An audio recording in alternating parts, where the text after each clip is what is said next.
Summer is coming and the weather here in Albania is amazing. Wow. High season's upon us, and now more than ever people are wondering, what do I need to know before coming to Albania? Whether you're coming on vacation, or you're coming to do my often advised test trip, or you're coming to live here sight unseen, you found the right video. From flights, to accommodations, to dealing with your phone, to handling money, I'm trying to cover the gambit, so let's get into it. But before I get into the meat and potatoes of this video, the very first thing you should do before booking a flight or packing a bag is downloading WhatsApp and setting it up. If you already have it, good for you, you're ahead of the class. But for everyone else, it's what people use here. It can be challenging to set it up with your US number when you're not in the US, so why not go ahead and do it now? Okay, now that that's out of the way, let's cover what should I know before I book my flight. When you look at the flight options, you'll see that there are currently no direct flights from the US to Albania, but there's some common layover options to choose from. Heathrow in London, Frankfurt and Munich in Germany, and Vienna in Austria. We've flown through Heathrow a couple of times. It's not bad, and I'd do it again if I had to, but now that we've been through Vienna, that is always my #1 choice. The airport is extremely modern, very efficient, very comfortable to wait in. When booking the flights, some are gonna have longer layover options than others. Personally, I prefer a shorter layover, but we almost missed a flight once when our gap was only about 2 hours. However, if you're able to stay overnight, a longer layover could be an opportunity to more gradually adjust to the jet lag. But it's been my experience that no matter what, it's going to take at least a few days, even up to a week, to really adjust to the time difference. Now that you booked the flight, you're probably wondering, how do I deal with my luggage? First thing I would suggest to anyone traveling is to put an AirTag or a GPS tracker in every single individual piece of luggage you're carrying. I have one in basically everything. Especially if you plan to check any luggage, it can provide real peace of mind at the baggage claim. I've had multiple experiences at this point where there's been some sort of a delay with the luggage at the baggage claim. But as soon as I can see the AirTags registering that my luggage is at the correct airport, I'm cool as a cucumber. Big reveal, I'm a pickle. Are you bringing everything but the kitchen sink, or do you like to travel light? I recently took a weekend trip where I only took a single backpack on the plane. Even though it was only for a couple of days, it was pretty challenging to get everything that I needed in a single bag. But now that I've been through that convenience, I certainly see the appeal of one bag travel. If you need the best of both worlds, I've also enjoyed traveling with a single carry-on suitcase and a nice backpack combination. Pro tip, find a backpack made to fit around a luggage handle. It can be a huge load off to get that thing off your back for a while. I've rolled through several airports like this. Just make sure the specs for your luggage will fit as carry-on, because you don't want them to fight with you as you're trying to board the plane. I'll put a link in the description below for my favorite luggage backpack combo. If you plan to travel with multiple rolling suitcases, a strategy that worked really well for me was to pack a couple of bungees so I could attach my suitcases together. It took a little experimenting to get the cases to roll comfortably, but using this technique I was able to get 8 suitcases and 2 backpacks here comfortably with just me and my wife. I never once needed a luggage cart at any of the airports that we've been to.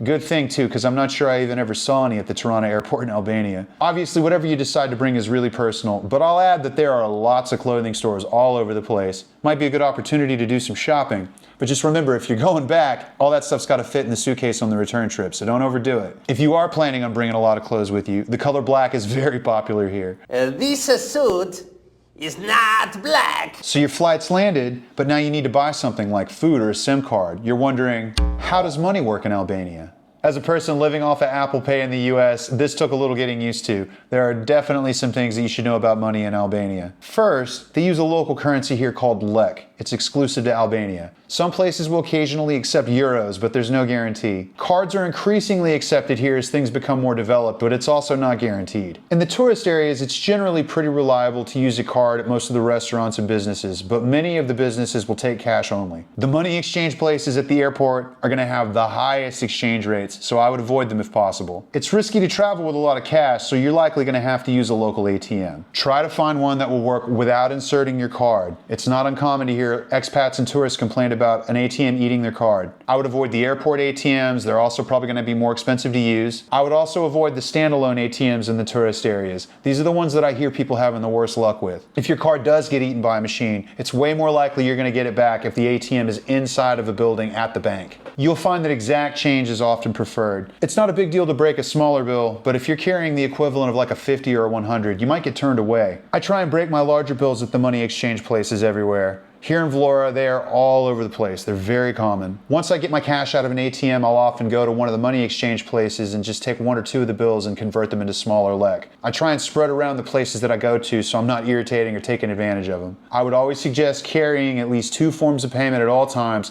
3 if you can. Carry some cash, carry a credit card, and maybe carry a debit card too, just in case you have some problem with your credit card. If you do plan to use a credit card, make sure your credit card works internationally. Discover Card does not, for example. Also, make sure to notify your banking institutions that you'll be using your cards while traveling. You don't want them suspecting fraud while you're gone and locking your cards while you're on the go. Another great reason to carry multiple forms of payment with you. Now that you have that sorted out, you're probably asking, should I use my US phone number or a local SIM? Boy, did we mess this one up. First thing that you need to do is establish if your phone is unlocked or not, and I'm not talking about the lock screen. If your phone's locked, you can't install a SIM from another provider. You should be able to check in your settings if your phone is locked. Look up a YouTube video for how to do this if you don't understand how to see it. For example, if you're financing your phone, it is guaranteed that it's locked. If you aren't able to get your phone unlocked by your provider, you need to make sure that your coverage is international and that your phone will work in Albania. There will likely be very expensive roaming fees associated with this option, so I highly recommend against it. If you have an unlocked phone, there are phone stores everywhere that will sell you local SIM cards. The places at the airport are going to be the most expensive, but it might be worth it to you if you want to just deal with this as soon as you land. Last I checked, you can get a local tourist plan for less than $20 for a couple of weeks. If you're going to be here longer, you can get a plan that's got unlimited talk, text, and data for less than $30 a month. If you find your phone isn't working, you're going to be relieved to hear that most of the cafes have free Wi-Fi. Reminds me of when my wife and I first arrived. We thought our phones were unlocked, but of course they weren't. We had to ride all the way into the city in our cab with no cell phone service. We were let out of the cab at the approximate location of our Airbnb with all our luggage, having no idea where to go or how to check a map. I stood outside with all the luggage as Megan went into one of the nearby cafes. She asked for the password, they happily gave it to her, and she was able to log in and see how to get to the Airbnb. Which reminds me, to get to your accommodations, you'll need to take a cab or ride a bus. This really depends on where you're planning to stay. If you're staying at the capital in Tirana and you're not too concerned about cost, there are a lot of cab options and they can be very dependable. If you're using a cab from the airport, don't fall for the guy soliciting business from the lobby. Right outside the front door of the airport, there are lots of reputable, safe cab companies you have to choose from. Although you'll likely get a better rate if you try and book your cab through WhatsApp. There's no Uber or Lyft, but there is a local app here called Patoko, spelled P-A-T-O-K-O. The rates you see on Patoko seem to be setting the bar for what other cab companies are charging. You can book a cab on Patoko itself, or you could reach out directly to a company on WhatsApp. I've had a lot of success getting the best rates when I approach it that way, and I know immediately if they're offering a fair rate because I can compare it to the rates on Patoko. If you're traveling to another city and you want to save money, there are buses that are relatively inexpensive, but remember, you get what you pay for. The buses are pretty grimy, they're not air conditioned, and they can be very cramped for a big guy like me. You also might get some pushback if you're trying to bring a lot of luggage with you. A bag or two is okay, but if you came here with 8 suitcases like we did, they're probably going to turn you away from the bus. That said, the tickets are usually less than $10, and while they're not necessarily the most timely, they're pretty reliable. It's an option I've used several times. But now that you're getting out of your cab or bus, you have to go to your hotel or Airbnb. This one really depends on you, but I usually prefer an Airbnb because I want access to a kitchen. If you're booking an Airbnb, there are several things I would suggest you keep in mind. Number one is don't trust the pictures. Every Airbnb looks great, but we've had several that were less than pleasant. Go for the ones with the high reviews, and remember, just like the buses, you get what you pay for. You may come across one that looks really nice, but it's not very expensive. Don't fall for it. Mold here is extremely common. Once we had one where every time you flush the toilet, water splashed on the floor. Do not go in there. The funniest part was there were a couple of slippers by the door to the bathroom. I assume that was their solution for keeping your feet dry. Woo!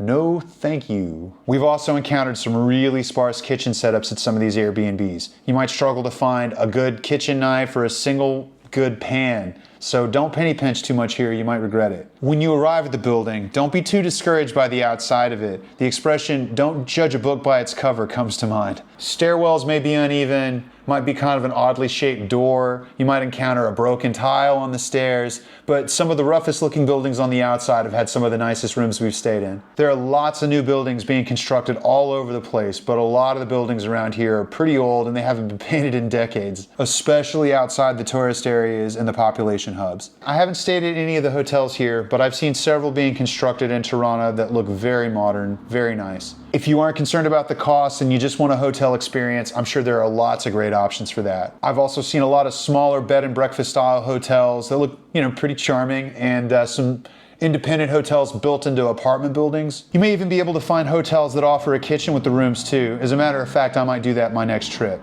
Finally, when in Rome, do as the Romans do.